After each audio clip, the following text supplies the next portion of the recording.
யாத்திராகமம் அதிகாரம் 20. 4 பகுதிகளாக இந்த அதிகாரத்தை நாம் தியானிக்கலாம். 1. முன்னுரை. 2. கர்த்தருக்கும் தனி மனிதனுக்கும் இடையிலான பிரமாணம். 3. தனி மனிதனுக்கும் சக மனிதனுக்கும் இடையிலான பிரமாணம். 4. தூரத்திலே விலகிப்போன இஸ்ரவேலர். முன்னுரை. இந்த நியாய பிரமாணம் கொடுக்கப்படும்போது சகல இஸ்ரவேல் புத்திரரும் மலையின் அடிவாரத்தில் மலையின் மேல் இறங்கின கர்த்தருடைய பிரசன்னத்தை தரிசித்தவர்களாக நின்று கொண்டிருந்தனர். சகல இஸ்ரவேல் புத்திரரும் அவர்களுடைய காதுகளில் கேட்கிற வண்ணமாக கர்த்தர் சீயோன் மலையில் இருந்து முதல் 10 கட்டளைகளை கொடுக்கிறார்.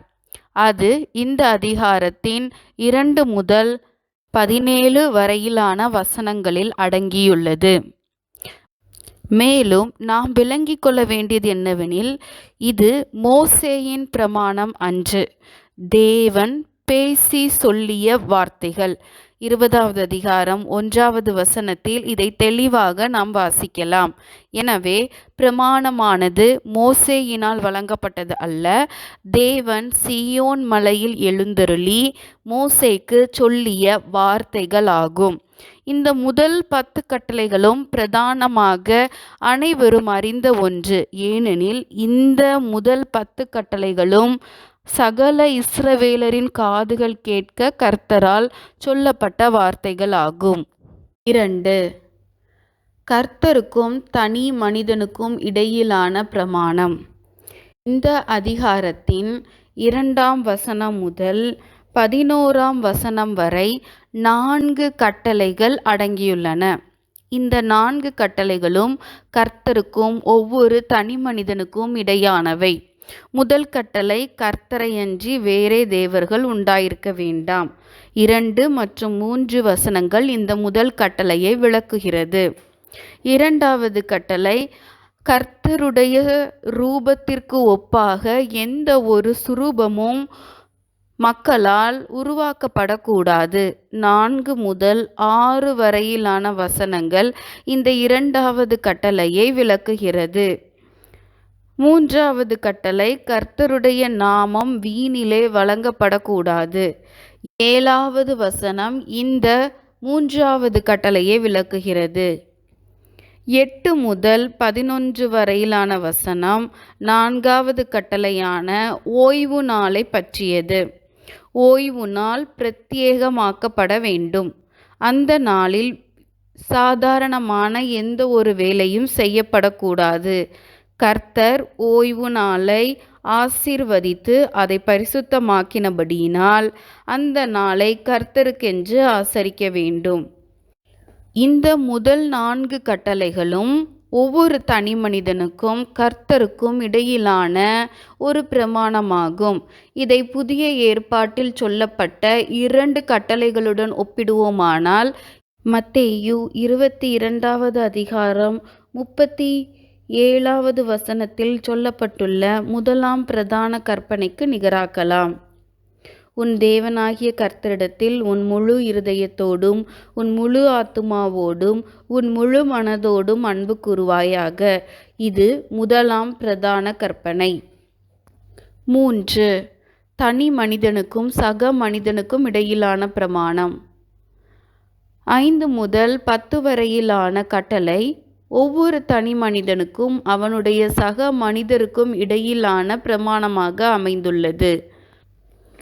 தகப்பனையும் தாயையும் கனம் பண்ணுவாயாக என்பதும், கொலை செய்யாதிருப்பாயாக என்பதும், விபச்சாரம் செய்யாதிருப்பாயாக என்பதும், களவு செய்யாதிருப்பாயாக என்பதும், பிறனுக்கு விரோதமாய் பொய் சாட்சி சொல்லாதிருப்பாயாக என்பதும், பின்னும் பிறனுக்குள்ள யாதொன்றையும் இச்சியாதிருப்பாயாக என்பதும் புதிய ஏற்பாட்டில் சொல்லப்பட்டுள்ள 2ஆம் பிரதான கற்பனைக்கு நிகராக உள்ளது.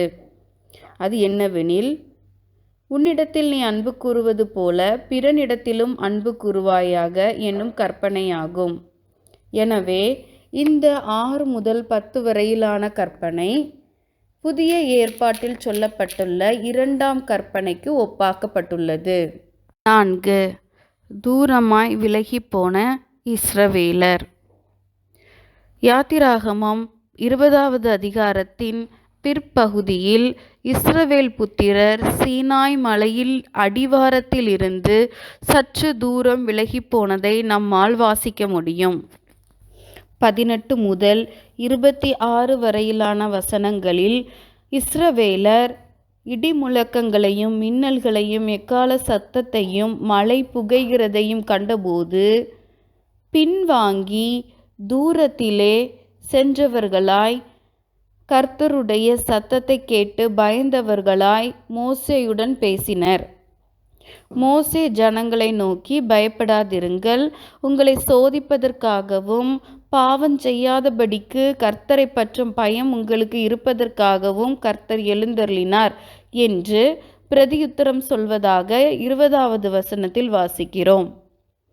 19வது அதிகாரத்தில் மலையின் அடிவாரத்தில் தேவனுடைய பிரசன்னத்தை தரிசித்தவர்களாக நின்றிருந்த இஸ்ரவேலர் இந்த 20வது அதிகாரத்தில் முதல் 10 கட்டளையை பெற்று கொண்ட பின் மலையில் இருந்து சற்று தூரம் விலகி போய் நிற்பதை காண முடியும். மேலும் இந்த அதிகாரத்தின் பிற்பகுதி பலிபீடம் எப்படி கட்டப்பட வேண்டும் என்பதற்கான பிரமாணத்தையும் விளக்குகிறது. பலிபீடமானது ஒரே கல்லினால் செய்யப்பட்டதாக இருக்க வேண்டும். அதில் உளியிடப்படக்கூடாது. பலியிடத்தின் மேல் நிர்வாணம் காணப்படுகிறபடி அதன் மேல் ஏறி நிற்கக்கூடாது என பலிபீடத்தை சார்ந்த பிரமாணம் இந்த அதிகாரத்தின் பிற்பகுதியில் விளக்கப்பட்டுள்ளது. ஜெபிப்போமா. அன்பின் தேவனே, சுவாமி, இந்த 10 கட்டளைகளின் சுருக்கமாய் நீர் எங்களுக்கு புதிய ஏற்பாட்டில் கொடுத்துள்ள 2 கற்பனைகளுக்காக நன்றி. அப்பா, உம்மிடத்திலும் அப்பா மற்றவர்களிடத்திலும் எங்கள் முழு இருதயத்தோடும் அன்பு கூற எங்களுக்கு கற்றுத்தாரும். நீர் தந்துள்ள பிரமாணங்களை எங்களுடைய வாழ்க்கையில் தகப்பனே பிரதிபலிக்க உம்மோடும் மற்ற மனிதரோடும் அப்பா அன்போடு பழக எங்களுக்கு உதவி புரியும். இயேசுவின் மூலம் ஜெபிக்கிறோம் நல்ல பிதாவே, ஆமேன்.